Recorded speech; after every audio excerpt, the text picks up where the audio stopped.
కాకినాడ దేవాలయం వీధిలో వేంచేసిన శ్రీ రుక్మిణి సత్యభామ సమేత శ్రీ వేణుగోపాల స్వామివారి ఆలయంలో 85వ వార్షికోత్సవ వేడుకలు ఘనంగా నిర్వహిస్తున్నారు. ఉత్సవాల 18వ రోజు స్వామివారు శ్రీ నరనారాయణ అవతారంలో భక్తులకు దర్శనమిచ్చారు. ఈ సందర్భంగా తెల్లవారుజాము నుండి స్వామి అమ్మవార్లకు అభిషేకాలు, పూజలు, ఆలయ అర్చకులు శాస్త్రోక్తంగా జరిపించారు. ధనుర్మాసోత్సవాలు పురస్కరించుకుని నిర్వహిస్తున్న ప్రసాద వితరణ కార్యక్రమంలో పెద్ద సంఖ్యలో భక్తులు తరలివచ్చి ప్రసాదం స్వీకరించారు.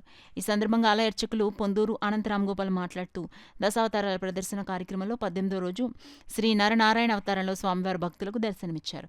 ఆలయానికి విచ్చేసే భక్తులకు ఎలాంటి అసౌకర్యం కలగకుండా ఆలయ ఎగ్జిక్యూటివ్ ఆఫీసర్ రాజేశ్వరరావు అన్ని ఏర్పాట్లు చేసినట్లు వెల్లడించారు. ఈ కార్యక్రమంలో వత్స మురళి, బచ్చు శేఖర్, అద్దెపల్లి గంగరాజు, మాతంశెట్టి నరేష్, వంకాయల కృష్ణ, దంగిటి సతీష్, ప్రగళ్లపాటి అరుణ్ కుమార్, చెక్క ప్రకాష్, చెక్క సత్యనారాయణ, పాబోలు పున్నయ్య, కోడూరు సుబ్రహ్మణ్యం తదితరులు పాల్గొన్నారు.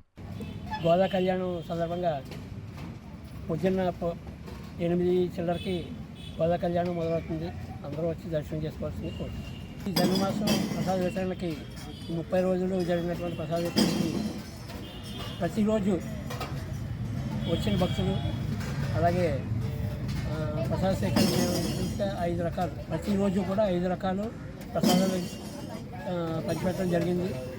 ఆ వితరణలో పులిహార, దద్దోజనం, అలాగే చక్కెర పొంగలు, కలంబం ఇలాగ 5 రకాలు ఎవరికి ఎంత కావాలంటే అంత వితరణ జరిగింది. ఇక్కడ ప్రసాద వితరణ అందరూ కూడా భక్తులు కూడా చాలా చాలా సంతోషించారు. ఈసారి చాలా బాగా జరిగింది. అన్ని విధాల చాలా సంతోషించి మాకు అందరూ చెప్పారు భక్తులందరూ కూడా. సో అందరికీ కూడా మరొకసారి తరపున మొత్తం 40 రోజులు ఇక్కడ చాలా బాగా చేశారు. 4 రోజులని అన్ని రకాల హైజీనిక్గా చాలా బాగా పెట్టారు. వచ్చిన వాళ్ళకి ఎంత వస్తే అంత పెట్టారు. అది కాకుండా బయట వాళ్ళు కూడా అందరికీ రెస్టారెంట్ చాలా బాగా చేశారు. ఇదే ప్రతి సంవత్సరం ఉండాలని కోరుకుంటూ సెలవు తీసుకుంటున్నాను. అందులో ఇక్కడ ఏంటంటే ఈ ప్లేట్లో ఇవి కూడా బాగా నీళ్ళు కడిగి వచ్చిన వాళ్ళందరికీ ఎంత కష్టం పెడుతున్నారో నాకు చాలా సంతోషంగా ఉంది. ఒక 5 రకాలు పెడుతున్నారు. కట్టు పొంగలి, పులిహార,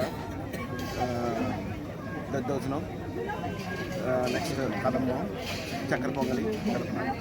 5 రకాలు.